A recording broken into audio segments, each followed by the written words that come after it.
Sit right here. All right, so let's start with our eyes closed. Welcome everyone. See some people have their kombucha, nice. Some people have their Diet Pepsi. Kombucha is a lot. What's that? No. All right, let's close our eyes. Close your eyes. And with your eyes closed, take a few moments to get present. And let go of your day, let go of everything walking into here. Really come into a space of quietness and stillness in yourself. Not anticipating, not expecting. Present.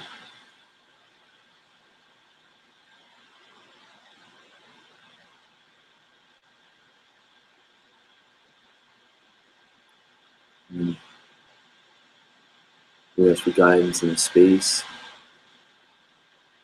for peace and healing, freedom and forgiveness.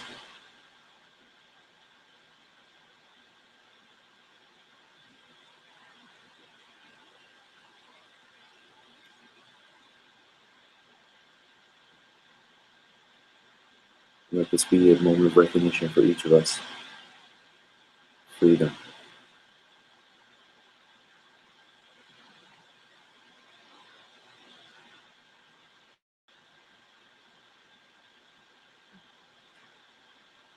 And open your eyes. All right. So we have a smaller class tonight. I like this. I see a lot of people brought the Course in Miracles books. Some people lost their Course in Miracles books. All right. So and this. Talking about that. Nice. I'm attached to a book that's about non-attachment. Do you have any course books that I've lost? Yeah, I can't even tell you. One time I was before we get going, when I was going to India one time, I had a book I had for years with all of the markings, everything perfect, and I literally put it under the seat of my airplane, and I went to go like this to see if it was there. I'm like, oh, it's not there. It's weird. Okay, and I just walked away, and it was like, I guess I thought it was in my bag, and I left it on the plane, and I was upset, and then I laughed too. I'm like, wow, isn't that so funny? I'm attached to a book. I mean, you can get on your phone, and you'll never lose it. So anyway. That one's not on my phone. Yeah. So welcome, who, first time? Nice, you have a smaller class tonight, so it's good for you. I'm just gonna start off saying we're never even in this room, so this is like almost like a reality shift being here. We're usually in the chapel, and it's been a while since we haven't done breath work after, for whatever reason. It's been like breath after breath, satsang breath. So what was your name again? Robert. Be gentle with whatever we're going to talk about tonight. I'm not like trying to enroll you or sell you on the way I've got it or the truth or whatever I'm going to say is not the truth inherently. I'll talk about stuff. I may talk about the course, might read stuff. It comes from a lot of my background in terms of as a transformational trainer, Course in Miracles, my travels to India, a long time of study and experiencing and work in different modalities. So we'll see what comes of tonight, and we'll go for it. All right, awesome. And then Abby used to come to my class probably like 6 years ago. Yeah, 7 a long years. time ago. 6 years. All Right. Cool. All right. Nice. All right. So let's start. What were you going to talk about tonight? Anyone? I'll volunteer. For me, I was doing really well with doing lessons every day. And then you just bombed? And then I just bombed. And I try, but I can't focus. Like, I've been on lesson 43 for like a week. And like 3 days in a row, I tried to read it, and just halfway in every time, I just lost focus. What do you think is happening for you? I think it's like I can't get into that way of thinking, or sometimes I'm just really amped up about it. I can just be open and present. What does it mean, really amped up about it? I mean, I just get excited about like doing this work because it's another thing that I could do, especially because I started doing this or started getting really interested in it like after I finished the training. So it's like another thing that I could do just to sort of challenge myself and take myself on, just doing the lessons throughout the day and really seeing sort of what it brings up for me personally. So I did 42, which is God is my strength, business with gift. So I would like say that to myself throughout the day and the other lessons as well. But then like I got to lesson 43 for some reason, I just stopped. Like, What's 43? 43 is God is my source. I cannot see apart from Him. But if you read through the lesson, it's a little bit longer and more involved in terms of what you have to do. Kind of. And So this is where 3 5-minute practice periods come in. yeah, And then it builds. and then it builds, and it gets like you have to do it in 2 or 3 different ways. I think. Yeah. So this would be a great place to start for you, for everybody here. So if we just talk about like fundamentals of whatever it is, wherever you find yourself, whatever path you're on, whatever modality you're in, it works by applying it. So see, like a lot of people, what's really trendy nowadays is to have like ideas, and a lot of people just jump from like paradigm to paradigm to paradigm and go, okay, this one makes me feel good right now. Okay, and then that lost its flavor. Then this one makes me feel good, and then that lost its flavor. And then this one makes me feel good, and I just keep going around. And there's no, the results really come from, what's I that? got a question. Sure. Because I feel like we do this in a lot of other areas. Like for example, like I've been on this one diet for a long period of time, and it was working. It's working. And then I got like halfway, and it just stopped. And like I try everything to recommit. And like, So, okay, so that's also speaking I into feel what like we're we talking, do the yeah. same thing Yeah, so, so everywhere. that's a good point to like look at, like what is that? Like what is it about us that has us almost, whether it's sabotage, or it might not even be sabotage, it might be just like lose focus, or it might go the next shiny thing, I'll just chase after Yeah, that, that's or what it is for me. It's like the next time because I'll commit to doing something and want to do something, and then it's like, yeah, I think I'll do this instead. yeah, but you have to understand something. Like, there's no real tangible results in anything come from that. Right. All right. Yeah. So anything, like, even if whether you studied in India, whether you sat in monasteries, any modality or path, the juice comes after like a long time of studying it and day in and day out and applying it. And most people don't really want that. Like, I'm just going to say it straight up to you. It's just the way of the world. Here's why. You just actually are, you're like revealing it as you're saying it. You're like the next shiny thing I just chase after. Because the Course, if you're going to, especially studying the Course in Miracles or anything else, and it might show up in your diet and your commitment to that too. I don't know. We can look at that. But if we start, let's just start with what you're saying. The Course says you always choose between spirit and heaven and your reality and what you are fundamentally as like an eternal being. And I know, let me start off by saying this isn't like, I'm not like going basic. I'm just going to go right to A Course in Miracles or right to other teachings where if you have questions, just ask and be gentle with yourself, because it's not like necessarily like a 101. All right. Maybe it will be, maybe for you, I don't know. But go back to what you were saying is the Course is you always choose between that and the world. So like the shiny objects that always draw your attention, we just chase after the next thing, thinking that that is somehow going to give us this feeling of like peace and what we're looking for. And if you watch yourself, you're doing it all the time. All right. So just stay with me for a second, because what starts to happen, the discipline starts to come in when, and I know this might sound like an oxymoron in some ways, where you start to relinquish like your attachment and draw after things out there and in the world. And you start to become very present in your own beingness. When that starts to happen more and more, what this is saying actually becomes like obviousness for you. Yeah, that's what it was for me, and I think that's why I was so present with the other lessons. They were so easy for me, and then like. But then something happened. Like, sometimes I get blocked. Yeah. Or maybe what my question was going to be is like, when this happens, you think it would be beneficial for me to go back instead of. No, you just do this lesson. Okay. You just do it the way it says.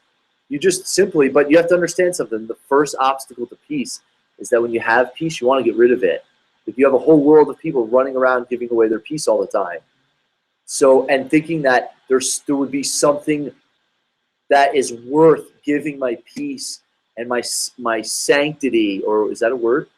Sanctity, my sanity, my sanctity, my bliss, like that there's something I would give that away from. And if you watch human beings, they're doing it all the time. Just look at people's faces. When you look at people's faces, they look like the world, a lot, not everybody, but some people like look like the world has just like gotten to them.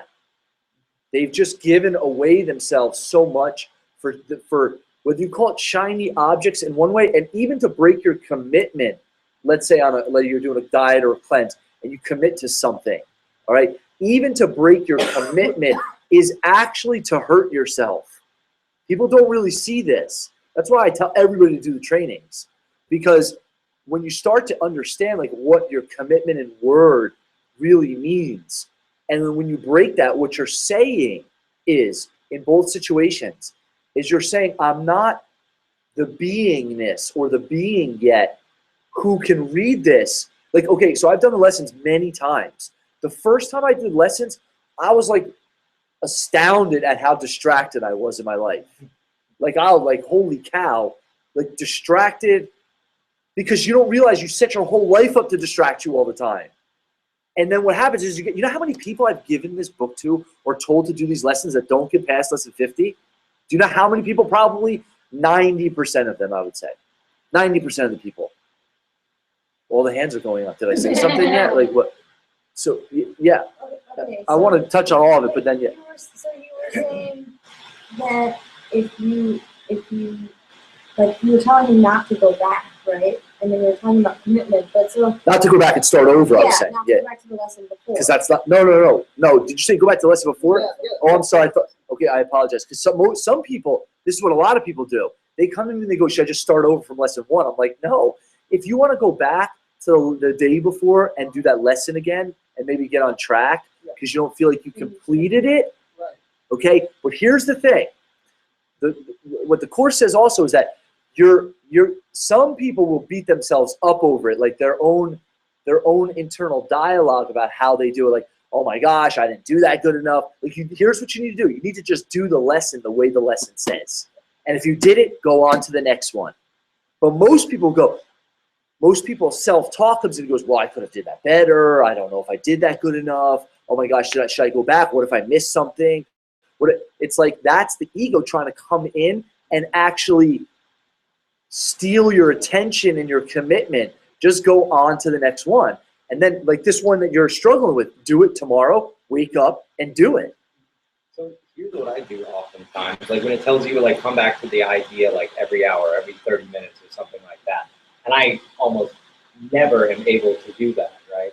I'll do it again and do my best the next day. And then I'll go, okay, well, I should have done it 12 times this day and I did it 6. And then I did it 6 the next day. And then I'll go on. Yeah, but there's no point in having any guilt about it. All you need to do is look at it and like, so I started getting clever. I'd set alarms for myself on my phones, or like you start to, and then what starts to happen is you just start to like live from it all the time. Like you don't have to say it to yourself over and over and over again. You literally like will start to feel peace all the time. And this is not a state that a lot of people will seek for, because it's not like the popular thing. Most people want to just tell me how to get my life the way that I want it to be. So this takes a discipline and a focus that in the beginning, most people, it's a struggle for people. Do you know how many people I've seen come through these doors over the years, say, oh my gosh, this is the greatest experience of my life, and then don't come back for like 6 months. And then when they come back, look like they got hit by a Mack truck by life. And like, oh my gosh, I don't know how I went away from here for so long. And there's a part of us that the first obstacle to peace is that when you have peace, you want to get rid of it. There is something in us that does not want us to recognize that we are one with God. Like we're one with all that is. Like you are it. Like you're the one. You know what I'm saying? Yeah. But wait, Okay, did so you ask your question yet? No, I Yeah, mean, sorry. so the question I have then is if there's something in us that is kind of like avoiding peace, right? Trying to get in the way of it. Like if I'm reading the lesson and I don't do the lesson the way the lesson says to do the lesson. Like let's say I read the lesson and it says go back to this however many times, and I go back like less times. Do I go on to the next lesson, or Yes. do I go back? Like no, you get to do the lesson and give it your 100%. It's just like anything. If you were in the train in your life, you can't see. Most people have a conversation about, you look at it and go, okay, what got in the way? Like, you want to look at it. You don't want to just like go unconscious and be like, oh my gosh, you want to look at it, but still go on. Like, still go on to lessons. Because if everybody didn't complete the lessons until they did it perfect, nobody would ever do them. You have to understand something. Like, the Course talks to us like we're children, because we're literally like new in all of this. Like, he's talking to you like you're a baby in waking up, because we are. There will come a time when you don't even need to like study any material, because you will be the self, which you already are, but there seems to be a process of that. And that's why, if you're really honest and you watch most people, any modality, this for me was a very, and then I'll open up for some more questions, but this was a very difficult realization for me, is even people who I used to, most teachers that I've met, most people that apply modalities and even teach modalities, to truly like, how do I want to say this without like offending anybody? I don't think I'll offend anybody here. But to really walk the walk, there's a lot of people that it's very difficult for. Because what starts to happen as you open up to deeper truths and meaning, or deeper teachings in your life, the draw to the world gets greater. I don't know how to describe this, but it's almost like as your power internal becomes more and more, there still is like a seduction to pull you out into the world more and more. You know, you see this a lot. Like, I had a book, and I don't know how, I'll just go with whatever comes up in here. So, and some of you maybe heard me talk about this, but I read a book called Stripping the Gurus, which was about so many teachers and gurus and things that I like really revered and thought were like these high beings. And to see what was going on behind closed doors was pretty like, holy cow. So the lore of distraction in the Native American culture, the Apaches used to call it the demon of distraction. But there's always something in us that wants to pull our attention. You know, like, oh, like they talk about the devil, you know, but the devil isn't like some dude with the horns in the ground waiting for you to die so you could be there forever. It's that part in you that's like, oh, no. You don't need to pay attention to peace or to God or to any of that stuff. Think about it. In the story in the Bible, and this isn't a commentary on Christianity or the Bible or any of that, you can have your own beliefs. I'm not talking about that, but I'm pointing at a picture, is that in the Bible, when Jesus was in the desert for 40 days and 40 nights, and he was going through a vision quest, what started to appear to him when they said Lucifer appeared to him, it was like, listen, you can have all of this. All you need to do is sacrifice your connection with the Father, and I'll give you all of this. That's like everybody's dilemma. That's not just like Jesus 40 days and 40 nights dilemma. That's all your dilemma too, and my dilemma. That's everybody's a human being's dilemma. And if you notice, every time you lose your peace, it's always for something in the world that you think will become like an idol for you. So what you could do is look at, now this is why I suggest for everybody to read Disappearance of the Universe and those books after, because they talk a lot about this. Like, it's not about beating yourself up over it. If you notice it, just like recommit and do it again, and just keep recommitting until you get to this space where like your life becomes the lesson. Like, God is my strength, vision is his gift. Like, of course, that's what I would want to see all the time in life. And be gentle with yourself. Like, you know, for me, I've done the lessons that I've started over, and each time I find myself going deeper. Sometimes, like where I'm at now in lesson, I don't even know, almost like 300, I do the lesson in the morning, and I literally like remind myself throughout the day, like all day. I want my whole day to be, not like I have to go, oh my gosh, I'm talking to Neil, let me remember my lesson. Like, I don't have to every moment. And if you read How Does a Teacher of God Spend His Day, it's like you're going to start to get to a space where you can check in with like the Holy Spirit or the inner teacher when you need guidance. But there will start to come a time when like you can trust your own guidance. Like, you start to trust yourself. You don't have to like, oh my God. And when I first started studying the course in the beginning, it was difficult. It was like, oh my God, is this ego? Is this? It doesn't really like show up like that for me anymore. It's like, it's almost like my whole day, it's almost like when it is the ego, it's so obvious that it like hits me over the head, you know? And this doesn't necessarily need to be a Course in Miracles class, but this is for everybody, because if you notice in your life, there's a part of you that is always at peace when you're connected with it, and then there's a part of you that gives it away all the time. There's a part of you that is eternal, and there's a part of you that's going to die. There's a part of you that this whole game will just be like poof into nothingness, and there's a part of you that will be there forever. Yeah, yeah. I'm sorry. No. So you're basically saying that it's when you're at peace, the ego comes in and tries to take it away. Is it because we feel as though we deserve that? Okay. Deserve pain. Well, it's interesting because even when we talk about the ego coming in and taking it away, there really is no ego. So it's like a hallucination. And do we think we deserve pain? Based on results, what would you say? Look at human beings. Like, I just read something on Facebook today, and you know, guys know I bring up crazy stuff in South Sun sometimes. Usually there's a lot more people in here, so I might not bring this up. But since there's only a small amount of us, I'll bring it up. I read something on Facebook today that crazy insane, that any of you read about George Bush and this crazy, like, disturbing sex with children cover-up that he had going on when he was in the White House. And this is like, it just came out today. A veteran, what's that? George Bush, not junior, senior. And a veteran today wrote an article on this. And I was like, what? And I typed it in, and I went to click on the link online, and it said our page is overloaded right now. We can't, it's like crashed because I guess so many people are reading this. And I was like, holy cow. And if you notice, look at the way human beings live. Like, look at the way our world is. In one hand, the world is based on separation, guilt, fear, attack, and war.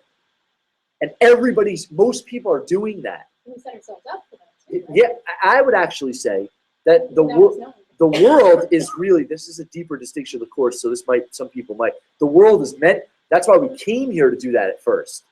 That's why the world was a way to prove that we could be somehow outside of heaven, and for ourselves create a place where we could play like we're God and kick God off the throne and play like I'm God, and I'll project everything that I don't like about what I experience within my own heart. I'll project it out onto the world like it's always them that did it to me. It's always this that did it to me. If this were different, I'd be okay. If that were different, I'd be okay. Like, think about it. Every one of you, if you lost your peace today over anything, what you said is, if this situation were different, I'd be saved. That is war. If you say, if this were different, I'd be at peace, it means you relinquish your peace for something. And if you relinquish your peace, that itself is war. See what I'm saying? That's the Course. And I'm embarrassed to say that I haven't really looked at the Course in Miracles and the book in a long time. How is that set up for like new beginners, like reading it like himself? Is it really a course? Like, you do have these lessons each day, and it builds upon each other? Yeah. It's 3 books in one. It's a text, a workbook for students, and a manual for teachers. And the workbook has a lesson every day for a whole year. You know? But there are so many other angles and ways of talking about this, because there's other ways of, like, how do you live your life and let go of the belief systems that you're operating out of that are continually having you run on automatic. That's ultimately, the Course is like a mind retraining. When we go to the trainings, it's the same thing. It's about, and like, I personally think, and I tell everybody, like, do the trainings. Who in here has done gratitude? You've done it. 4 of you. I tell people, do the trainings, because the training to me is probably the most powerful modality I've seen in getting people to a space to even get this, which is not coincidence. You said, after I started doing the trainings, it was like, I wanted to pick up the Course.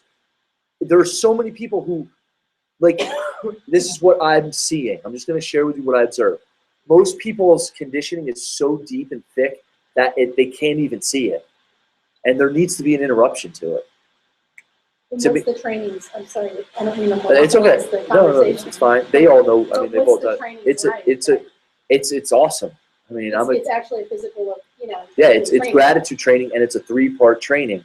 That's about discovering like the belief systems that you operate out of, breaking through them, and then applying it into your life.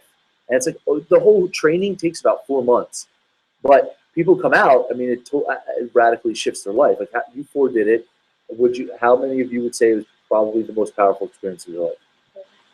All 4 of It's them. so weird that you just said that too, though, because I just remembered that she was trying to get me to come here for like years. She kept being like, "Come to Satsa," and I was like, "What? It sounds weird. I'm not coming."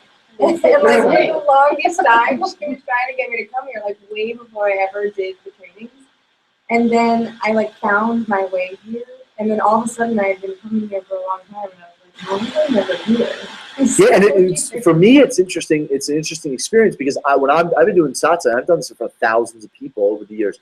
I can tell who's done the trainings and who hasn't, and it's almost unfair for the people who've done it because it's like I could work with someone. I don't even coach anybody anymore that doesn't do the trainings. I just tell them go do the training, and then if you want to get coached by me after, we could sit down and talk about it because it becomes. I could. What's that? I got lucky. You got lucky because that's back when I used to coach people. And then, but everybody that I coached in those days all ended up doing the trainings because I could work with somebody for like 10 years and I'd be like, I wouldn't even get the place that they can probably get in 2 weekends. You know what I'm saying? So then when they come back to this, they go, oh, I see how I've been trying to live out of survival. I see where I've used my past and it's been clouding everything that I see. And I don't even see, like the Course says, I really don't see anything as it is. I only see the past. Even right now as I'm talking to you, you're only seeing this through your filters. So like some of you are going, okay, that makes sense. Some of you are like, oh my gosh, this is awesome. Some of you are like, when's this going to be over? Some of you are like, and you're all literally listening through your own filter. So you don't really hear what I'm saying. You just hear through your filter and the meaning that you give everything. So you really don't experience anything in life the way that it is. You just experience all the meaning that you bring to it. You know? So, and we can talk more about the trainings another time, like afterwards. If you guys have any questions, I'll answer them. Does that make sense, though? Any questions? I want to go back to the diet. Yes, okay. And not just diet, but they do it everywhere. Yeah. Like, I'll pick up books and I'll read it halfway, and then I'll put it down. And whatever I do, I can't. Like, but let me ask you a question. Were you committed to the book? Were you committed to reading the book? Or did you read halfway and go, I don't like this book, and I don't feel like reading it anymore? Like, those are different scenarios. Like, I want to finish. So that's, then that Same thing with the diet. Like, that's a question then of why you sell on your own commitment. And that's a question of self-worth. I can't, like, motivate. Yeah, but that's a question. The reason why is it's a question of self-worth. It's a question of how valuable is your word to you really? Like how valuable is what you say you're going to do really to you? That's really what it comes down to. Because when you're committed, you just do it. Like I was an athlete. I grew up as an athlete. So I was fortunate, and I think that's why I was able to become a trainer in faster than probably most people, maybe since the LifeSpring days to become a trainer. Because I had this mentality where it doesn't work all the time. Sometimes I just am like, I wasn't committed to it. Like I did this ab challenge with Lori, and the last week, remember that? And last week I said, screw your ab challenge, I'm done with it. And I was like, I was just doing it. And she was like, no, it's cool. And I started doing some other exercises and stuff. But but I'll tell you, for me as an athlete, this is the way it used to be. It was like, okay, if I'm doing this, I'm doing it. Like there's it's almost like a switch in my brain. When I click on the switch, there is no turning it off. It's not even a question. Like I'm doing a 30-day candida cleanse right now, right? That my brother put me on. And I'm on day like 9. I haven't had a carbohydrate in 9 days at all. And Lori's doing it too. And it's like, she's like, oh my gosh, and for me, I said to her, like I started making her some quinoa and stuff. For me, like I'm like, I won't even have a carb. Like I'll just go through it. Maybe I had a tablespoon of quinoa, and I'm just like, there isn't, what if I don't complete it? Or what if I don't finish it? Or what if something else comes along that just grabs my, it's just not, there isn't that mentality. There's just, I commit, that's my word, and it's done. And a lot of people struggle with that. But that also reflects in your life. It also reflects on how are your relationships. It reflects on how is your conversation with yourself, how's your self-esteem, how's your confidence to get stuff, to create stuff. Like, if I go and declare, I say, I'm going to be in a 10 relationship, and I give myself 3 months to do it. Like, you got to understand something. If you sell out on your word all the time, you won't create that. You won't create it. Now, for me, like when I go, and I'm not comparing, I'm just saying like how it is, because sometimes I might break my word. It's not, but for the most part, like if I say like, I'm going to go create that, I'm going to do it. Now, if I don't and I fall short, it's like, awesome. Okay, what worked, what didn't? I'll look at all that stuff. But the mentality going through it is absolutely, I'll have this happen, because you've done it so many other times. Where when you give your words to yourself and you break it, you sell out on your self-worth. You're actually hurting yourself. And if you saw it that way, you might not look at it as like, oh, I'm just chasing after the next shiny object. If you really got it that you're hurting yourself, then you might start to look at it different. Like, oh my gosh, if I don't complete this, you know, and I'm really committed to it. If I was really committed to this and I don't complete it, then I sold out on myself. If I go and do it, I said, I'm not committed to this. Why did I even commit to this? Then I might look at like, where do I really give my commitment? So for myself now, I don't really give my commitment all over the place. I'm very like careful when I give my word. Not from like, I'm going to mess up. I just want to be very clear. Did I give my word? And then once you give it, you want to live from that space of like, there is no turning back. Commitment doesn't have a back door. The way that you're still framing it is like commitment still has somewhat of a back door. Like, I commit to do this, I commit to this diet, and maybe I'll complete it, maybe I won't. And then what starts to happen is the victim conversation comes in. Well, you know, just other stuff happened, and life happened, and life kept on lifing, and I just couldn't. And then, I didn't make the money I wanted this month, and you know, other things got in the way, and then people just become a slave to circumstances. That's not really the way the world, your life is set up. Your word is because you say so. It's so powerful when you get that. And maybe if you saw it that way, you'd stop doing that. You'd have to create enough value for yourself. Like, what's something you really, really want?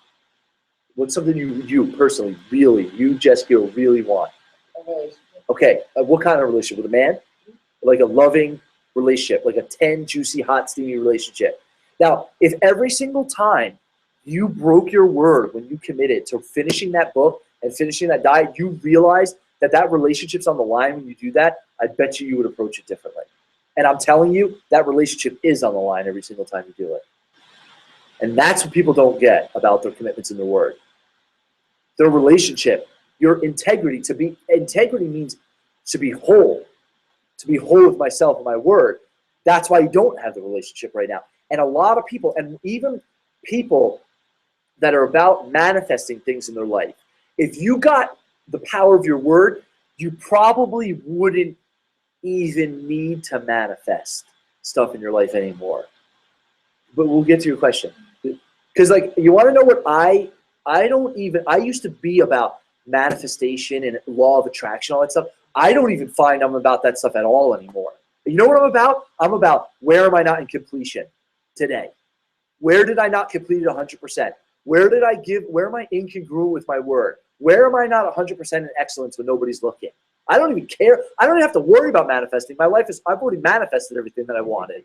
So I don't even think like, oh my gosh, I got to manifest that. When you get down the details, all the other stuff, you'll manifest all that stuff. But here's the thing.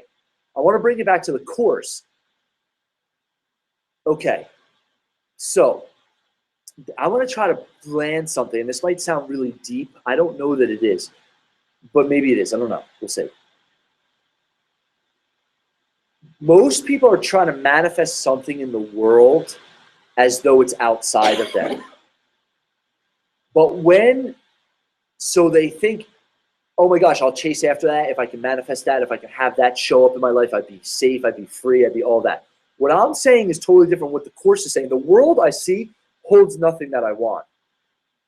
Everything you want is already in you. So the question isn't how do you get what you want in the world, it's how do you come back in alignment with yourself already. The way you start to do that, that is the way you think, your beingness, your practices, your habits, how you do the dishes, how you cook, how you drive your car, how you greet the next person. You're literally a walking display and sculpture of your life all the time. So instead of trying to get more out there, like I tell people, just stop trying to. It's great to have, like, I want to create a 10 relationship. That's awesome. But the work comes in who do I get to be to have that show up already. When the 10 relationship shows up, you'll already be being it. And take it from somebody who has a 10 relationship. It's about you being it, and then it shows up. And here's the interesting thing. When it shows up and it's truly a 10, you'll be being a 10 for it to show up as a 10. And you won't be afraid of losing the 10 because you'll already be the 10. It's like it just shows up. Life just mirrors what you already are in your own completion already. That comes with your word. That comes with doing what you say you're going to do. And if you put your commitment on it like that, the diet, I promise you probably approach it very different. Like I used to say this to people, I make my declarations and my promises like I make them to God. And sometimes I mess up for sure. I was supposed to bring Lori a vitamin C last night and I forgot. And I was like, oh my gosh, like that makes me crazy. Like I said I would do it and I forgot. That one little thing is a big thing. Now, I'm not going to beat myself up. You're not guilty for it, but it shows you where you sell out on yourself. And then it becomes, and that's the way of the world. Everybody's, oh, and then spiritual people, oh, spiritual people are the best. Oh, it's all perfect. It's all perfect. Everything is so perfect. Yeah, okay, everything is perfect, but you living from your word may not be perfect today or not. Like it becomes a sellout. Like it's like, oh my gosh, it's so spiritual. And like, oh, can I have $5 because I can't pay my bills this month? You know? Well, if the world is abundant and spiritual and all of that stuff in your spirit, would you have any lack of any kind is my question. Because true spirit, there is no lack of any kind. Now, you may say, I choose to be living on homeless. I don't like money and all that. So can you pay my bills for me? I don't want to touch any money. Okay, that'd be, maybe that's your choice. But, question. Yes. What's that? Please. Wait, what'd you say? I said, And if you're homeless, you shouldn't have that many bills. yeah, that's good. Okay, I guess my question is about with commitment. Like, where's the line between? I guess for me, it's like I'm doing this just because I have a commitment to it, and I'm not doing this because I'm doing it because I guess it becomes whatever it is. So like if I'm reading a book, like if I'm just getting through it and reading it and not really like absorbing it, or like I'm just, or if, like whatever it is, like if I'm just doing it for the sake of I made a commitment to it, then I'm not really doing it. Even if it's like okay. But that's not really a commitment. That's you're like, I'm just doing it for the sake because I made a commitment to it. I mean, okay, a commitment. What's that? Why would you make? Yeah, like if you make a commitment to something, you're committed to it. And then once you're committed to it, your feelings don't really matter anymore. Well, that's what I'm saying. Yeah, so if you're truly committed to it and you say, I'm committed to this, and I'm committed to reading this book, okay, and I promise that I will read this in the next 90 days. Okay, let's say, not Course in Miracles, not Course in Miracles, but like let's say any book, you say, I'm committed to reading this book and finishing this book. I will complete it, and I give myself a date. And I like, that's it. Like once you set that. Now, if you're like wishy-washy and you go, I don't know if I'm up for this, then don't make the commitment. But if you make the commitment, like, okay, like I'm gonna create a relationship, like a 10 relationship in the next 90 days, and like where's the line between I'm gonna like have this happen in 90 days to creating something that's like a relationship, but then maybe it's not a 10 relationship, so you can have like the commitment happen. Like, Okay, so wait, say that. So you're saying Yeah. That, Like, so you're like, oh, well, I have a deadline of creating this. So, okay, by hold on, 90 though. days. a commitment and a promise are not a deadline, and that's where maybe Okay. that's where maybe you're collapsing. A deadline. promise. So if I promise myself, I say the next 90 days I make this, I give my word to Yes, myself. I give my word. And let's say the but person shows up and they're an 8. Right. Okay, well then, so you might want to look at where'd you stop to show having a 10 show up in your life, and where are you being an 8 that an 8 showed up. Then you must not be a 10 yet, because it's not bad. I want you to hear this. It's not right or wrong. Okay, it's I must be an 8 that's what showed up for me. You can't be an 8 and attract a 10. It doesn't work. That's not the way the law of the universe doesn't work that way.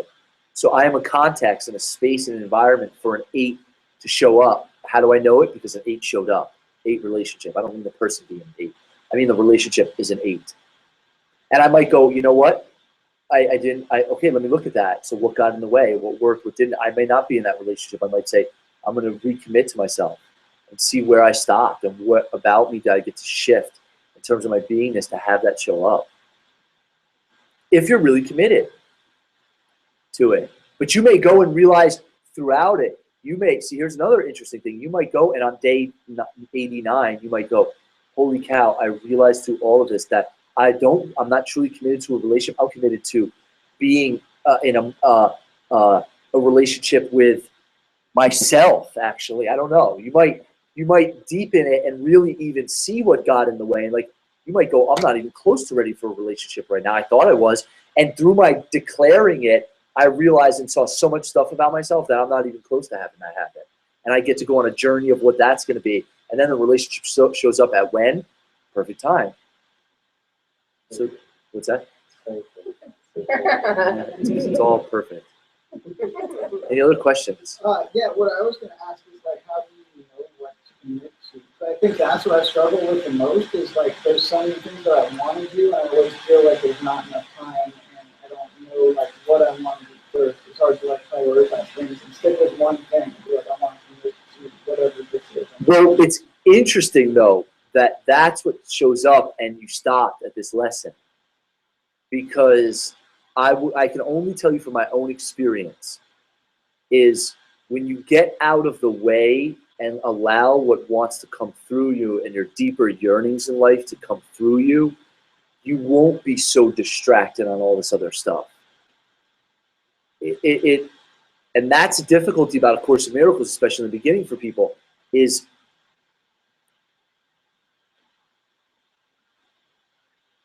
in the beginning, it seems like a sacrifice to listen only to the Holy Spirit or the inner self or the higher self. It seems like a sacrifice because I'd have to sacrifice so much of my own wants and things on behalf of truth.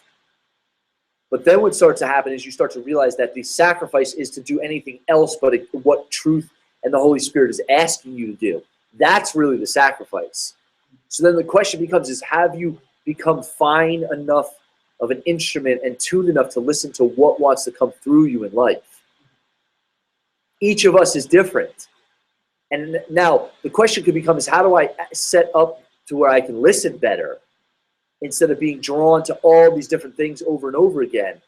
How do I refine it down to what am I really about and what wants to come through me and what will my life be the living sculpture of? You see what I'm saying? Yeah, I do see what you're saying.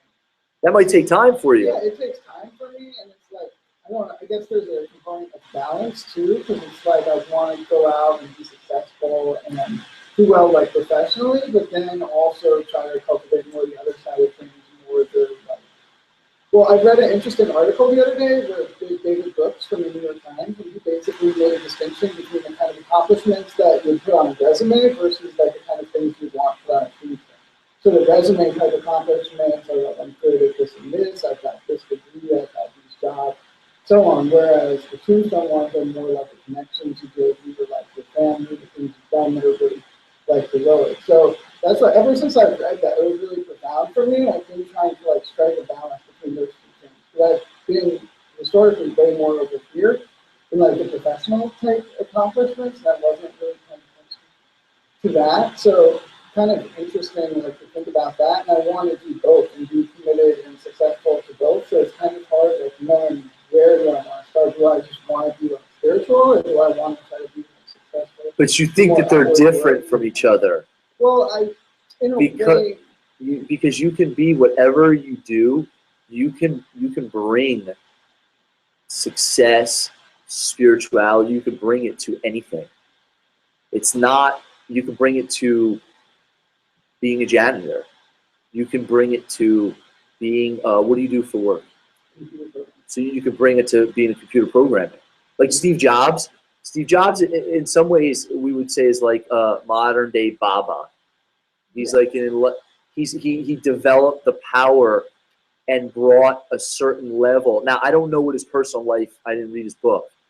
And I don't know how much peace he was at while he was. There were some things like sort of abandoning his daughter. Yeah, so maybe, so in some areas, the question is, do you want to be complete and a fully expressed being in all areas for yourself? That's going to take some practice probably. You know, like I personally, like I have a coach. If I didn't have a coach every week, keeping me on track sometimes I would be like all over the place too. Right. And that's on what I want to create. And then in terms of myself, I study the Course every day. I mean, I just am constantly in that question of this journey, because that's what I dedicated my life to. And then it's like even being a trainer and all that stuff, like that stuff came secondary. I didn't even know that that's what I was going to be doing. I just showed up and just did and was being what I wanted to bring forth, not what I wanted to get from life. So you maybe want these things, like they're going to give it to you. But what I'm saying is, if you want success and you want spirituality and you want those things that would be on your tombstone, you get to bring that to life, not get it from life. That's distinct come froms. Yeah, no, I understand what you're saying. I guess my question is, like, how do I know what to commit to? If I have something over here, like I think they do this course on Coursera, or I think they take this yoga class, or like, how do I know what I should commit to? Because there's a whole lot of things like that. So like the Course would say is, like, you get to listen to the Holy Spirit, and like there's a every single moment you're being led. The question is, are you a good listener? So you're asking me, how do I choose between A and B? And I don't know. I'm saying, are you listening enough to see where you're being guided to, A or B? The choice. Let me say to you like this: you already made the choice of if you're going to go to the yoga class or go to this workshop. You already made the choice. You're just trying to wake up and listen to the choice you've already made. Like the Holy Spirit is you. So you're being led every moment, very succinctly. Are you listening? So the Course says is you ask the Holy Spirit over and over, and you feel like the Holy Spirit isn't answering. But it might be more powerful to ask, like, how good of a listener am I? Not, well, I have A or B. My teacher in India used to say, which one you're going to choose is dependent on your genetics, your environment, your conditioning up to that moment.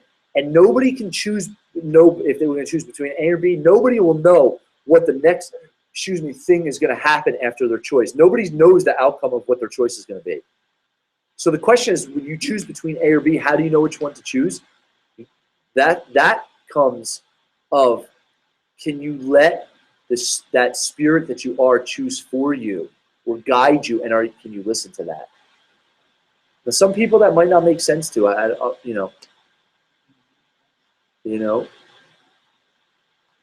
tell people all the time, it's like the Course is a lot too. It's like if you can't hear the voice of the Holy Spirit, you're too busy listening to your own. And when you get quiet, I know this for a fact. Every human being knows the answer to whatever their question is when they get quiet enough to listen. I've watched it over and over and over and over again. You know? And like we do breath work, you have different things we do, that when you do that, people go, oh my gosh, I've never felt so clear. I just had the answer. I just saw this. I just saw what I was supposed to do. Yeah, because when you let the mind start just all day, jabbering all day, and it's like a distraction to like what wants to come forth in this moment.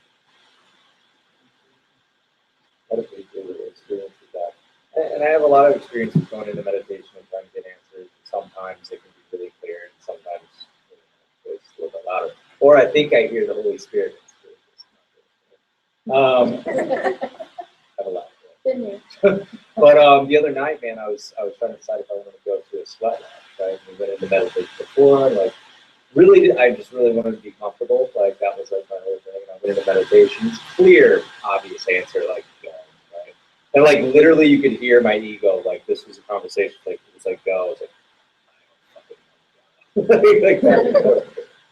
The second I came out of meditation, I got a phone call, picked up, and this guy just like started talking about resistance to what is, and like just rattling off all of these ridiculous answers. I was like, awesome. Hey Shane, I'm coming to the sweat lodge with you. You know what I mean? Like it was I mean, a profound cool experience. it's really awesome the way that happens, because sometimes if you just got I quiet actually enough asked inside, it to be more clear in the meditation at the end. I was like, just make it more clear than the phone call. and it works like that when you start to get in a space of in communion with life.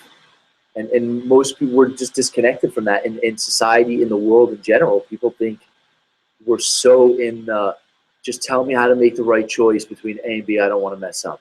What do I do? Most people like have disconnected from the spiritual aspect of like your inner voice. For instance, okay, I was presented, I'll tell you, this is a great example. It's really funny that you're talking about this, because in my prayers since that moment, it's been like helping to be willing to actually just Totally. the whole time. So you're just telling me the whole time. And so, okay. So, and now this might even challenge, like sometimes even, okay, I was supposed to go to the jungle a few years ago, probably almost 3 years ago, to do a date in the jungle with like this shaman. And I even sent my money in. And the people that I knew sent out an email that you had till this Thursday before you could back out and not lose any money. So we had till this Thursday, and I was in training, and some of you know Betty, and I was in Living in Mastery course with Betty, who does a training here. So funny in this room. And when I was in this Living in Mastery course, I was senioring. I was coaching for the trainings. This is years ago, and I sent my money in. Now I wasn't gonna senior. I remember. So the senior is like a coach for the level 3, and it's over 90 days. And I wasn't going to do that, even though I would have loved to do it, because I was going to the jungle, and I already sent my money in. And I remember Francine, who some of you know, was like, well, I'll just get somebody to cover your calls for 2 weeks while you're gone, because I had to do calls with people and coaching and stuff. And I was like, well, if that's the case, okay, I'll do it. So now I'm coaching, and now a month goes by, and I'm in this training, and the trainer goes up to Francine and says, why don't we invite Chris DeSanti down to this trainer forum in Mexico? So it's in Mexico City. You guys do outside of Mexico City, and it's in like 3 weeks. And when she says this to me, I look, and it's the same time I'm supposed to be in the jungle. Now you want to talk about a choice, and just like, what am I going to do? I already sent in my money, and now there's the whole, what would these people think of me if I back out? What's, and I struggled with it. But I really didn't struggle with it now that I look back. I was so clear what the choice was. It was so obvious that it was like blaring that when she said this to me, the moment she even said it to me and said, well, here's the deal. And it was like $8,000. So it's in 3 weeks. If you're committed, you'll be there. That's pretty much all she said to me. And the moment she said it to me, I remember going, it was almost like I already knew what the choice was for me. It wasn't like me, like, which will I do? Do I do A or do I do B? It was like the choice was already made for me, and will I listen? Or how much struggle will I go in with the choice? Okay, so I go, the guy who I had my money in with is like flipping out on me, yelling at me. People didn't want to be friends with me anymore. Like, it was like, whoa. I just was like, this is really, and I sent my money in, but it came up to, okay, this is what I'm truly committed to. This is what I'm really committed to. And people don't realize that commitment's not something that you beat yourself up over and each other over. It's like, this is what I'm really committed to. Do you know I went down there and I went and did it. And then I never even wanted to be a trainer for gratitude. And then 2.5 years later, I did it, or a year and a half later, or whatever it was, then I did an internship. I became a trainer, and that's what I do. And it's like that moment changed my whole life. Like it changed the course of my life. Now I go and do trainings in Mexico. Like it's like the weirdest thing. But that moment is like a deciding moment of which way will I go. What I'm saying is you already chose which way you're going to go. Like it's already in your destiny, really, ultimately. Like the course is like your game. You're just reliving your journey you're undertaking a journey that's already over. You're taking on a journey in your life that's already over. Yeah. That helps to think of it like that. Because there really are no like good or bad decisions, right? And then you'll learn from that one. You'll learn, and that's why one of the lessons is a happy outcome to all things is sure. That every outcome to everything will always be a happy outcome if you're willing to look. And when you start getting that, it's like, oh my gosh, I can't lose. You really can't lose. You got like you're playing poker and you got a royal flush. Yeah. It's interesting you brought that up. I'm going next month to Belize, to Denver. But I'm looking for something like that. So I'm interested in your thoughts about that. But are there things like out there like that, I mean, I don't know in Belize, but I'm sure. Oh, really? Because I went last year and it's happening again, and I'm like, I want to go, but maybe not. So you just get to be with it and like just sit and go, what am I committed to? The course says you have to ask, like, what is this for? Like, what is this for? What is this really for? What would that be for? And what's everything for? And am I clear on what that is for myself? And now, like that became one of the most powerful moments for me, that choice, because now, and you guys know, I mean, and I've been training so many people that have shifted so many people's lives from that one choice. Yeah. Yeah. I mean, it makes sense. Any other questions? Question? We're quiet tonight.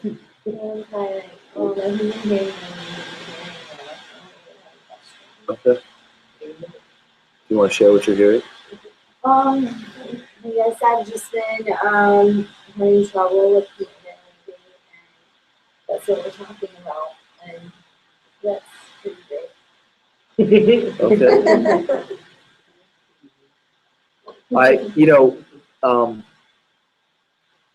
I personally, the trainings are the most powerful vehicle I've seen for that, for anybody. And it's funny, there's a training going in tomorrow. Well, I'll tell you. She started off. What's that? I want to go to training. It's Start off enrolling yourself. well. Here's the thing too. It's so weird this is happening right now. But let's finish up and then we can maybe talk about the trainings if you guys want it. Because there's a training that actually starts tomorrow night. I got a bunch of passes for it. I was gonna actually. I do this on SOTs. Yeah, I do. But I usually do it sometimes, depending on like the space in the room and where the training's at. The people who are at SOTs on the night before the training, I'll say that you guys, if you're interested in talking about the training, you can go tomorrow and you can go. I mean, it's a $600 training, which it could be like $6,000 training, and I have free passes. I have a few of them. It just so happens that there's 3 of you here. Yeah, so we can talk about it. It's out. I mean, you have to be ready for it in some ways. I'd say. I feel like if you came here, you are. Yeah, and that's Like, a good point. Here tonight, That's a good point. I feel like Yeah, it could be. But that's a commitment too, would you really consider? Oh yeah. Oh, it's a Putting your commitment, voice out there and saying yes. and you'll know that the training itself is a commitment. Are there any other questions? If we could wrap up, and I'll stop the broadcast and stuff, and then if anybody has any questions. I want to go over it.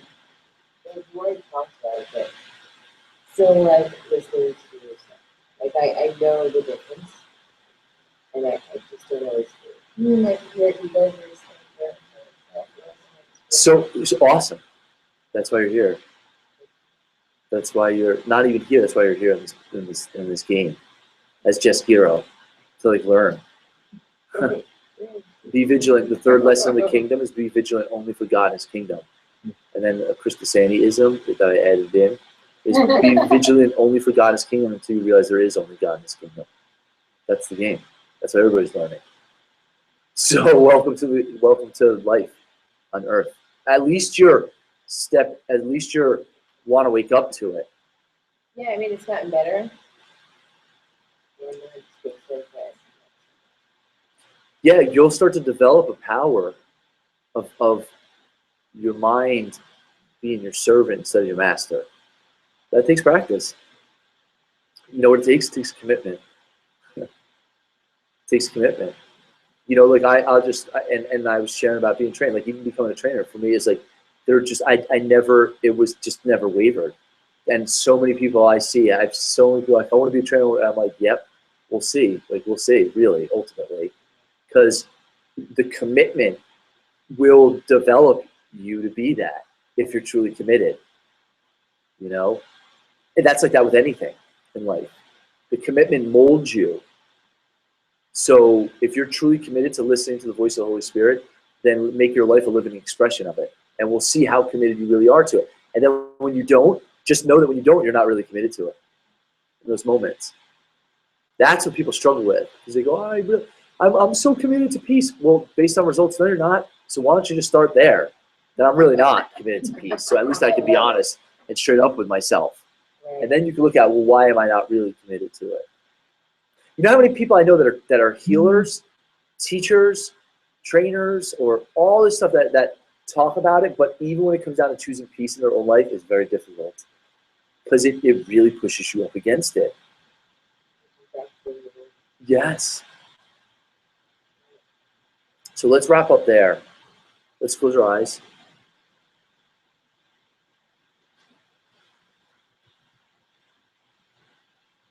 And let's end with this idea. God is my strength. Vision is His gift. God is indeed your strength, and what He gives is truly given. This means that you can receive it anytime, anywhere, wherever you are, and in whatever circumstance you find yourself. Your passage through time and space is not at random. You cannot but be in the right place at the right time. Such is the strength of God. Such are His gifts. God is my strength. Vision is His gift.